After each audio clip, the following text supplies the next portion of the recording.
Kia ora te whānau, welcome to my YouTube channel. This is my first proper attempt at doing this sort of stuff, and I don't really know what I'm doing. I got no idea what to do for an intro, so here's my cat.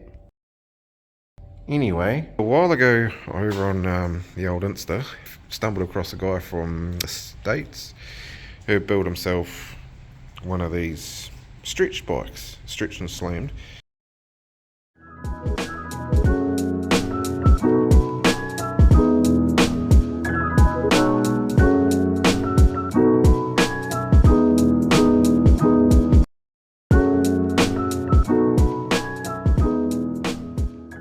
So I was like, well, you know, being a Kiwi, DIY is in our DNA, so I was like, yeah, I'll give this a go. So, yeah, here we are. I'll throw up a few photos and whatnot, how it got to this stage right here.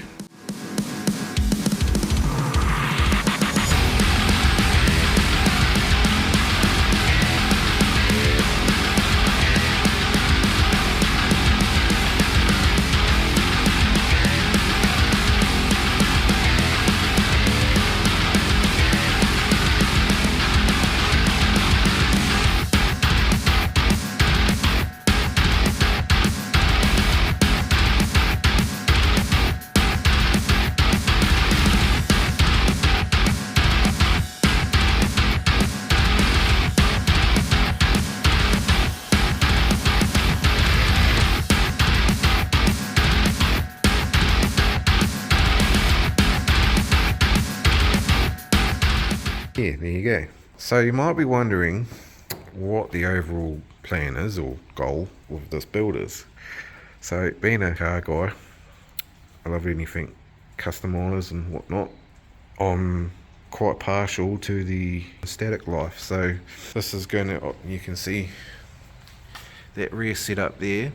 I'm going to be installing a coil and strut setup, give it a bit of suspension to try and make the ride more comfortable. Don't know what I'm doing for the front. I really want to do some of those old school Springer style forks that have got like the other bit with the spring and whatnot, just to give it a little bit of flex, because yeah. But I also want to chuck a petrol motor in there. So been hunting around for the last couple of weeks, and I found a little 100cc conversion kit on Trade Me for bicycles, little 2-stroke air cooled thing. So I went and got that. Well,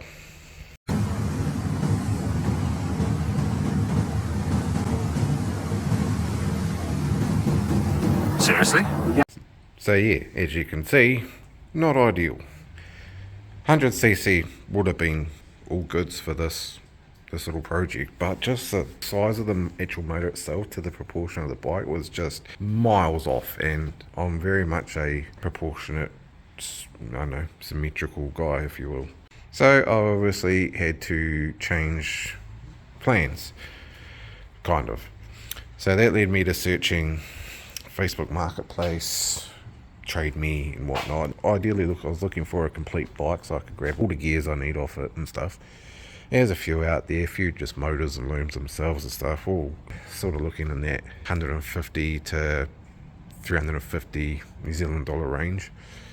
And there wasn't much on offer and that, so everything was sort of like 500 plus. And one of my mates, shout out Brodee, he sent me a listing for a little Forza 110 pit bike, which was virtually the complete bike. So yeah, it's a shit day, by the way.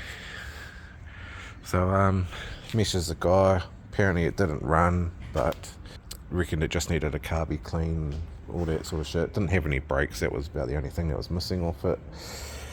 So yeah, haggled him, sussed the price, went and picked it up yesterday, and here it is. Little fucking, it says GMX, apparently it's the actual Forza 110 with just GMX fairings or some shit, but I don't know. Either way, yeah, fucking not bad. First thing I did yesterday was suss out some starting fluid. No, you know, you got your brake clean, start your bastard, all that sort of shit. But I wouldn't have any of that at work, so I just found some isopropyl, which probably isn't the greatest, and shoved it up the carby and gave it a kick, and this is what happened.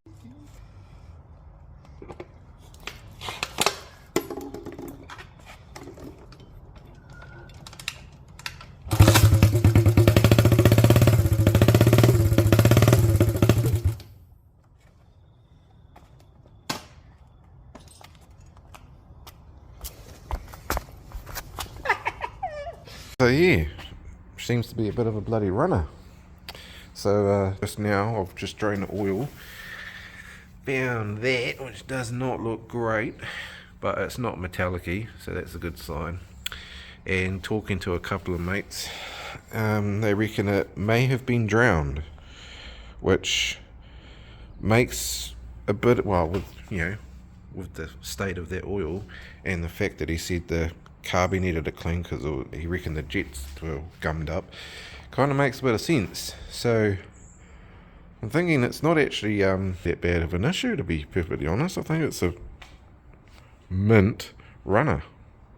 I also tightened this yesterday because that was like halfway off. I don't know if the guy had taken the carby off previous or not, but I think that might have been part of the issue. So tighten that up, and yeah. So yeah, about to go grab some new oil to chuck in it. So it should love life then. Got some gas to chuck in it. Gonna try and start it just as is, and if it doesn't want to run, then I'll pull the carby off and give that a clean out, and then put it back together and try again, see what happens. Just slowly eliminate issues, which, to be honest, I don't think there's many at all. Gee, look at that, the sun is out, nice and warm out of the wind. So update, I got some new oil that we're going to biff in there from Super Cheap Auto.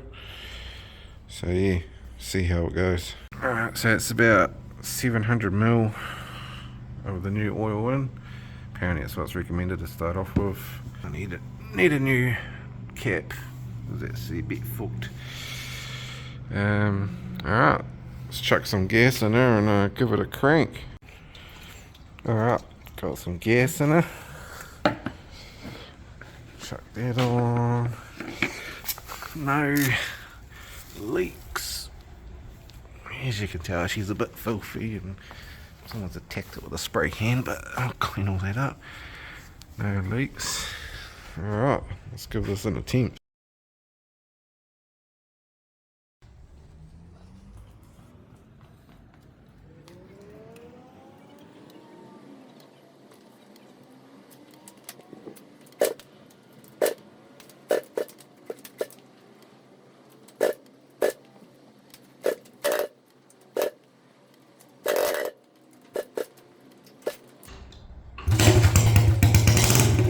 Oh my God!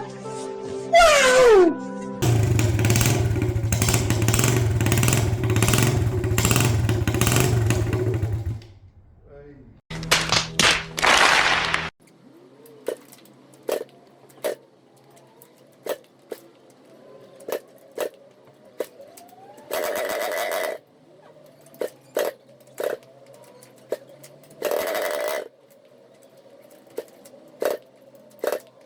One eternity later.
She fucking runs and drives.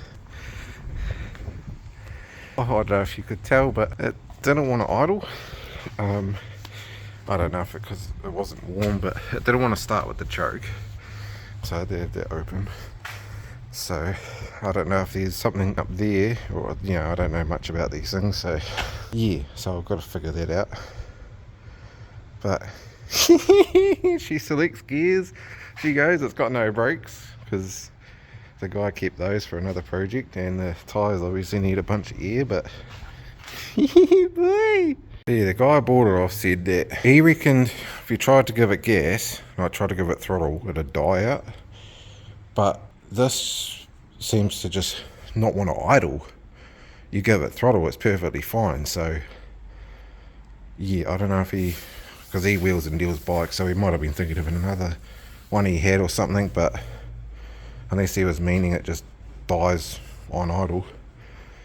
But fuck yeah, success.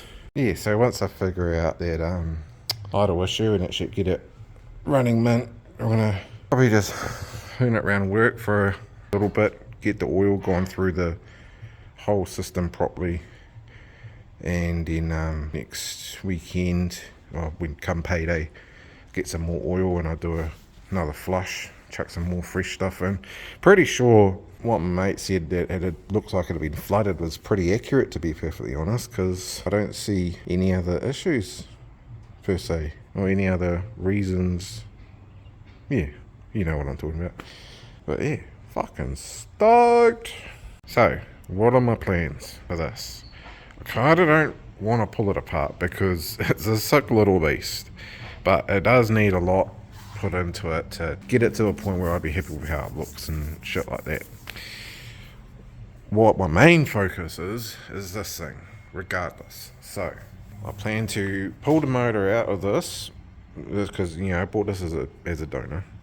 So I'm pulling the motor out of this with all the lumen electrics and throttle and shit, transferring it onto this, which means I'll be making custom mounts.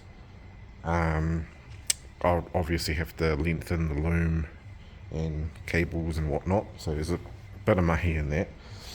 And then what else I'll be utilising from this is this rear shock, which I should be able to fit in here behind the motor, so the motor will sit forward potentially. But how I plan on doing it is a cantilever, if you would call it that style setup, where this is sitting way back from where it will be. These are going to be further up past the seat post. Then I'll make up a bracket that comes back down to here. There'll be a bearing mount there, a pivot mount there, and then another arm that comes out to here to the top of the shock, so that when this comes forward, it pushes the arm will pivot like that, which will then push down on the shock, and theoretically that's how it all should work suspension wise. So that you can tell I can actually mount that on quite an angle. It doesn't have to be straight up and down. So I may even look at somehow going like that. It all depends on where the motor sits and stuff. First things first is getting the motor bolted in here with custom frame mounts and stuff. Then obviously that chain much thicker than what a bicycle chain is. These wheels, I'd like to keep them just because of the rustiness, because I'm going after a rat-ish look, if you will. But it's just got that little thing down there. So what I'm going to look at doing is taking that sprocket off, making a custom mount of some form to then adapt it to there. Whether or not I keep that on or change to a whole different hub, I don't know. But apart from that, don't need the wheels, don't need the chassis, don't need the fairings. I'm going to make a custom fuel tank to suit that, so I don't really need the fuel tank on this. Basically chassis wise and wheels, don't need any of it, so might be able to get some money back on that, but I'm not in it for much as is, so I'm not too worried. So yeah, I'll keep you posted. I'm, new to this whole YouTube thing, so just getting started. I feel like this is a kind of cool little project to start off on. I don't know how regular I'm going to post. I'm working on a very, very tight budget, so just trying to make things happen when they can. A lot of you will probably be in a similar situation, but yeah, give us a like and a share or whatnot, comment if you enjoyed it. I don't know, got any tips? I'm open to constructive criticism. Yeah, let us know. Otherwise, stay tuned for more content and see if I can make something out of this. Ciao, catch you later.